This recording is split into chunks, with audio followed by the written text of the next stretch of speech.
ازاي اتحولت من موظف لرائد اعمال عنده اكتر من 3 شركات في مجالات مختلفه وتيم كبير، واللهم لك الحمد، بكسب فلوس وانا نايم. وايه هي ال5 مراحل اللي انا عديت بيهم، وازاي انت ممكن تغير حياتك وتبدا تكسب فلوس اونلاين وتبدا ببساطه تعيش الحياه اللي انت نفسك فيها.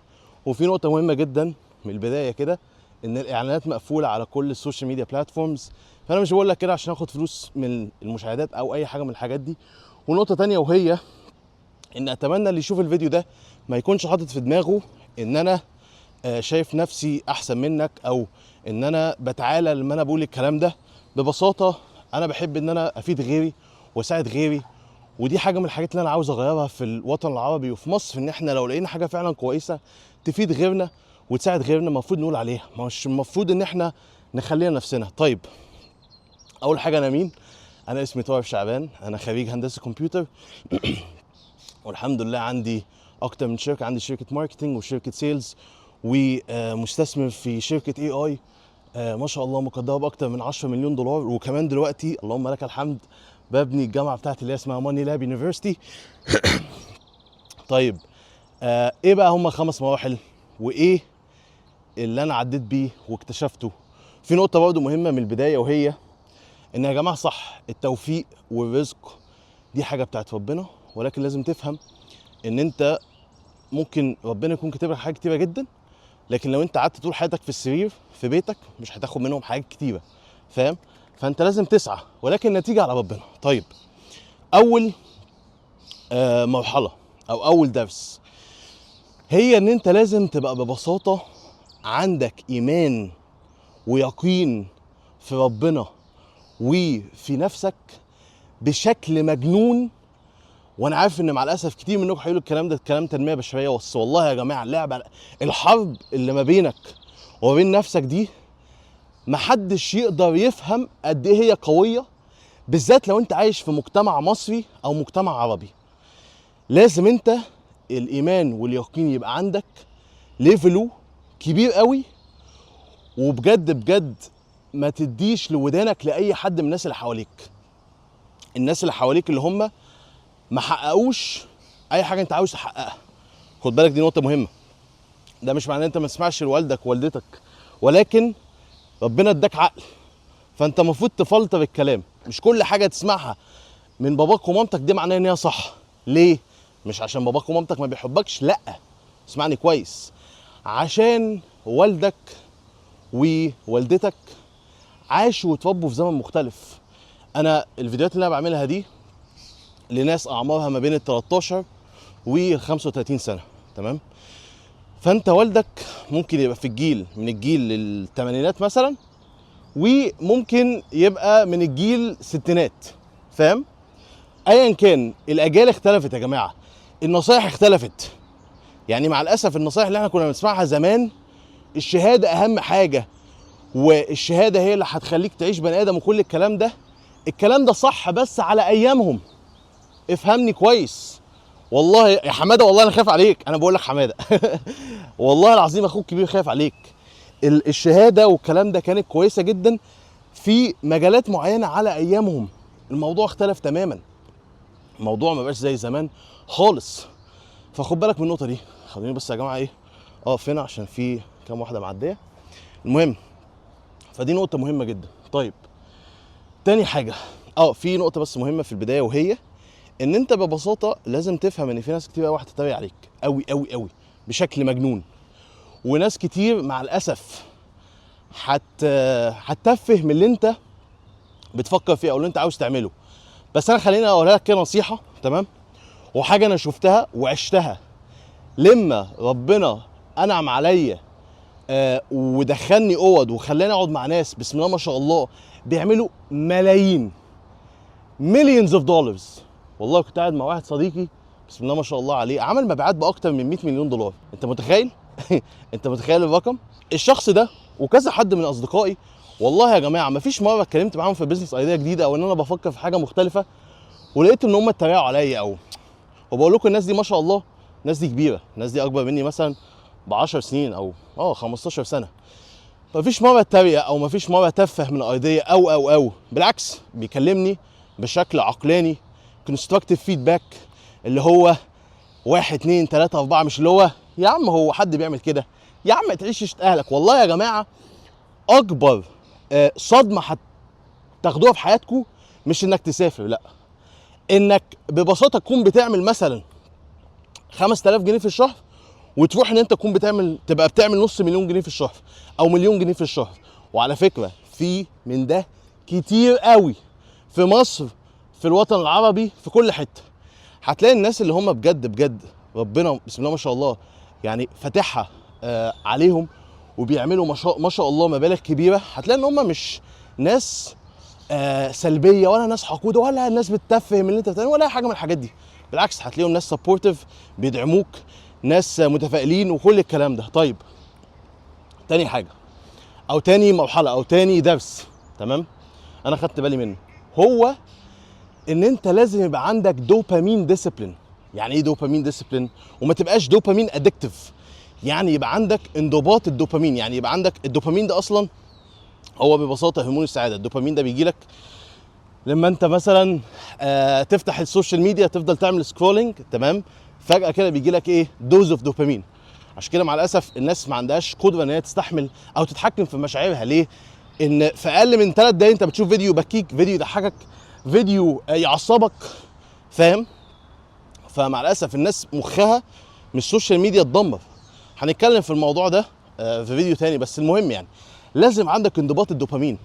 والدوبامين ده هو برضه الحاجه اللي مع الاسف بتخليك ان انت تشوف افلام، بتخليك ان انت لو انت قاعد مش في المود كده على طول، فاهم، تطلب اكل، تنزل تجيب اكل، عاوز تعمل اي حاجه مع الاسف عشان تظبط لك الدوبامين. ليه؟ لان انت بوظت الدوبامين سيستم اللي ربنا خلقه لك، فاهم؟ فلازم عندك انضباط دوبامين. ما ينفعش جو ان انت تصحى تبص على التليفون، ما ينفعش ان انت ببساطه يوم ما انت تكون مش في المود تعمل اي حاجه تعكس او تبقى ضد الخطه اللي انت حاططها لنفسك.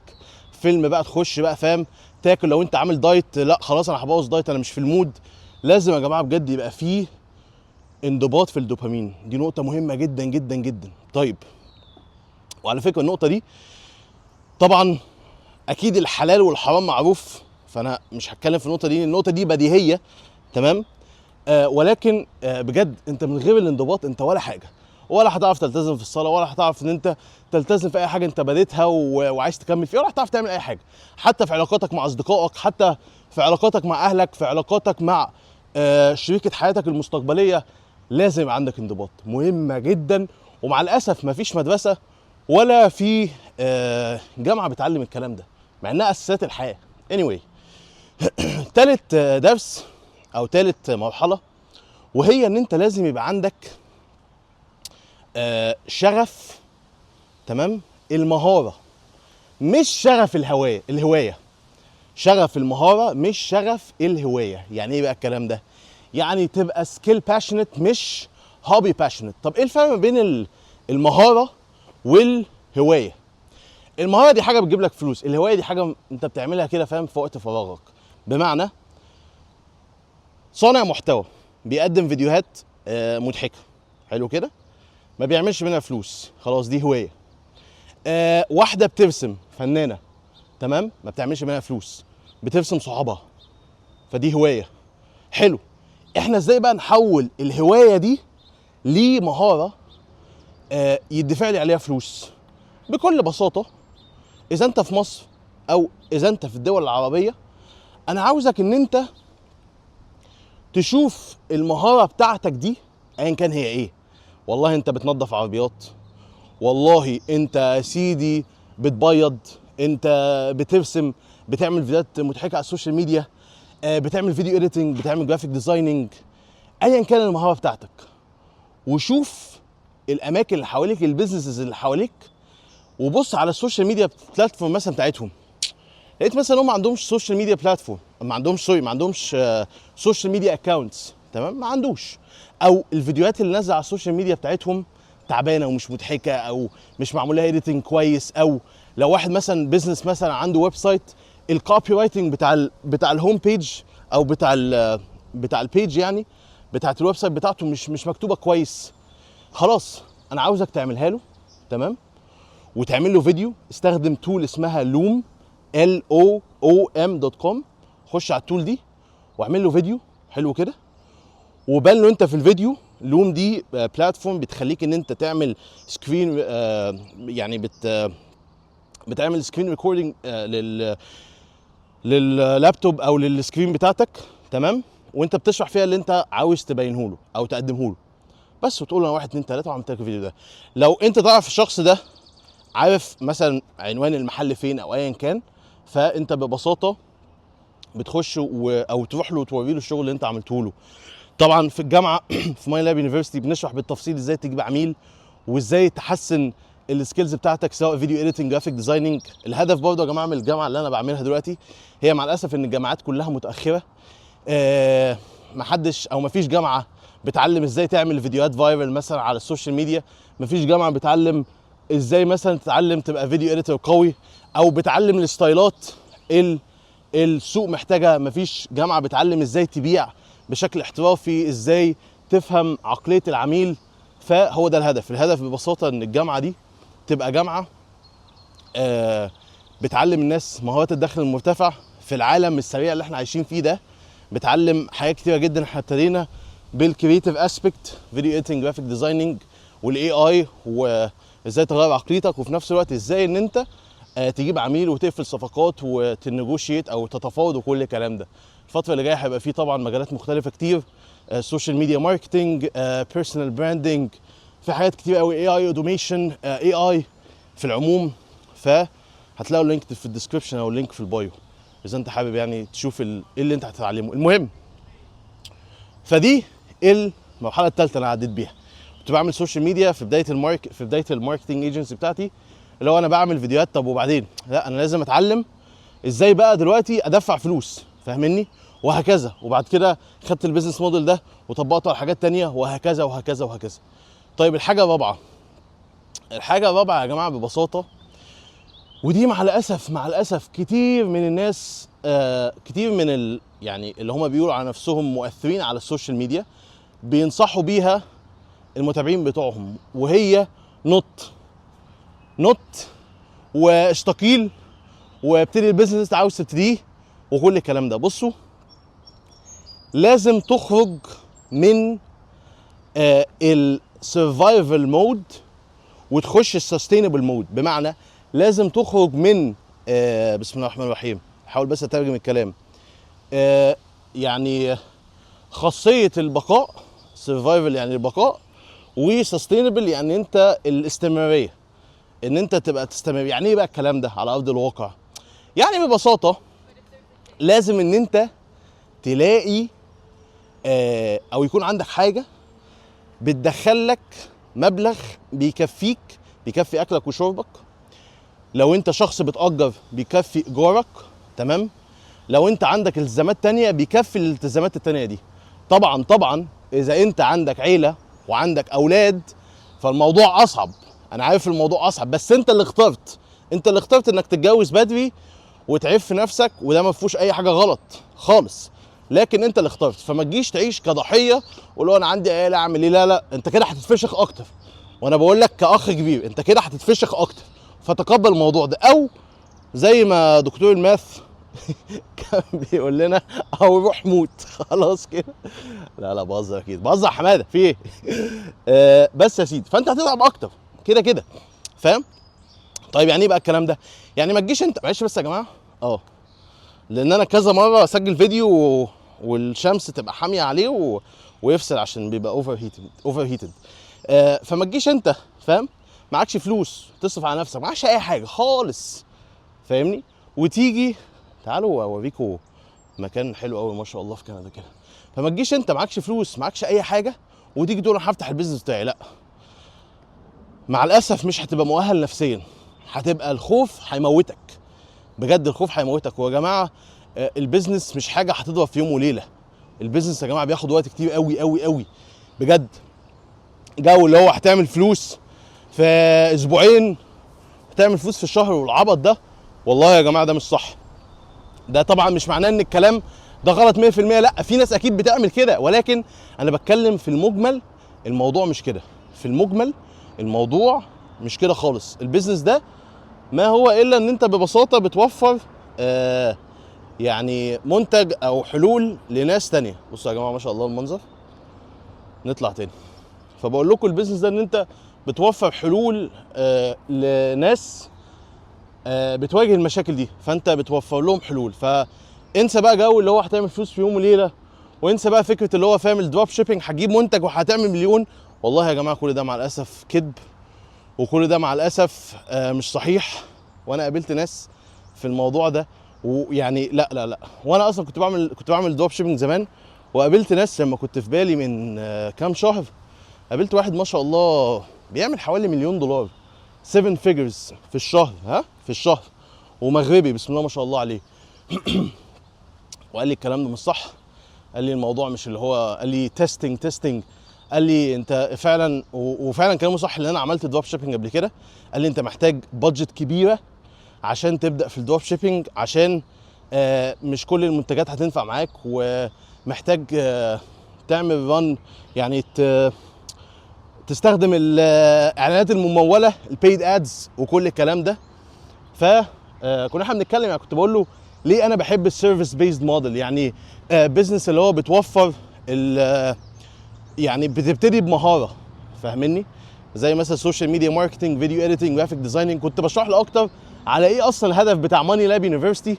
لان هو سالني بيقول لي هو انت ليه عامل الجامعه دي؟ قلت له 1 2 3. قال لي لا يعني الايديا ما شاء الله حلوه، وفعلا مفيش حد عملها في الوطن العربي ولا في مصر، فالحمد لله ان احنا الاوائل يعني. المهم يا جماعه، فبالله عليكم ما يتنصبش عليكم من الناس اللي هو يقول لك ايه تداول وهتعمل فاهم، هتحط 100 جنيه وهيرجع لك 100,000 جنيه. الكلام ده كله مش صح. بس يا جماعه مفيش حاجه اسمها فلوس تيجي بالسهوله، حتى الفلوس الحرام، يعني حتى الحاجات الشمال انت اصلا هتبقى فاشل فيها. والله العظيم زي ما بقول لك كده، ما تزعلش يا حماده، والله انا بقول لك كده ليه؟ لان الموضوع صعب برضه. هو انت فاكر يعني ان اي حد يقدر ان هو يبقى تاجر مثلا او لا طبعا، مستحيل. مستحيل. الموضوع بيتطلب منك مهارات وحاجات كتير قوي مش عند اغلبيه الناس. طبعا مش بقول لكم تعملوا كده، بس انا بقول لك يعني حتى لو انت فاكر ان انت هتبقى جامد في الشمال، لا انت مش هتبقى جامد حتى في الشمال، عشان انت ما عندكش المهارات ان هي اصلا تخليك تبقى جامد في الشمال. المهم، ودي اخر مرحله. في الغالب الناس لما بتخرج من الوظيفه، تمام، وتخش عالم البيزنس ومجال رياده الاعمال، بيبقى لسه عنده فكر الموظفين. يعني ايه بقى فكر الموظفين؟ مش فكر الانتربرينورز، رواد الاعمال. الموظف على فكره مفيش اي حاجه غلط ان انت تكون موظف، مفيش اي حاجه هتعيبك خالص. انسى بقى الكلام العيال اللي هي ايه، العيال اللي هي فاهم بتضحك على الناس، يقول لك انت موظف، انت مش عارف ايه، انت عايش حياه بسيطه. لو انت حابب الحياه دي كمل فيها وربنا يوفقك. اوعى تحس بالنقص لو انت عشان انت موظف، اوعى بجد خالص. بجد يا جماعه انا اعرف ناس اغنياء بشكل مجنون ومش سعداء، تمام؟ فبرضه دي نقطه تانية ممكن نعمل عليها فيديو. فلو اذا انت شخص موظف وبتحب شغلك وانت مبسوط وعندك عيله وكل الكلام ده، عادي جدا، مش لازم تفتح بيزنس. ممكن تطور نفسك في حاجات مختلفه. ممكن يبقى عندك القدره ان انت ببساطه تبقى مثلا ريجنال مانجر. ممكن انت تنفست فلوسك، مثلا مرتبك كويس جدا، بتعمل في الشهر 100,000 200,000، بتجيب مثلا عقارات بتأجرها. واعرف على فكره والد صديقي بيعمل الموضوع ده بسم الله ما شاء الله عليه، ويعني بسم الله ما شاء الله في حته تانية خالص. ففكره البيزنس يا جماعه افهموا الموضوع غايه مش وسيله، فاهمني؟ يعني انت ببساطه انت الوسيله بتاعتك مش فارقه. انت الغايه مثلا انت عاوز تعيش الحياه الفلانيه، فخلاص مش فارق بقى ايه اللي هيوصلك الحياه الفلانيه، فاهمني؟ دي نقطه مهمه جدا اللي هي خامس مرحله، اللي هي انت لازم تحول من موظف، من عقليه موظف لعقليه رائد اعمال. يعني ايه بقى؟ يعني انت ببساطه ما فكره اللي هو انا خلصت الشغل خلاص، لا ده موظف، تمام؟ ده مش رائد اعمال. من الموظف اللي هو فاهم خلاص بس زي ما تيجي وتيجي. ليه؟ لان هو مش همه، لان هو مش شغله. هو كده كده هتدفع له فلوس، لكن في واحد بيموت تقريبا. لكن الرائد الاعمال لا، انت بتدي قيمه حقيقيه، انت بتتاكد ان الدنيا ماشيه زي الفل، انت بتتاكد ان العميل ده مبسوط بشغلك، انت بتسال على فيدباكس. انت حرفيا مش اللي هو بتسلم الشغل وخلاص، لا، انت بتبني كونكشنز، بتبني علاقات. انت فاهم كويس ان انت اذا انت ما كملتش الشغل تمام، فانت ببساطه مع الاسف العميل ده مش هيشتغل معاك تاني. فهي دي النقطه يا جماعه. وخدوا بالكم بقى، ودي نصيحه بجد صديق ليا منتور قالها لي، ونصيحه قيمه جدا، وهي ان البيزنس يا جماعه ما هو الا علاقات، ناس، كونكشنز، و your network is your net worth. يعني شبكه علاقاتك هي شبكه net worth، يعني مثلا قد ايه انت معاك فلوس، فاهمني؟ يعني انت لو عارف ناس اغنياء وناس ناجحه وكل الكلام ده، فصدقني هيوفروا او هيسهلوا عليك النجاح بشكل كبير.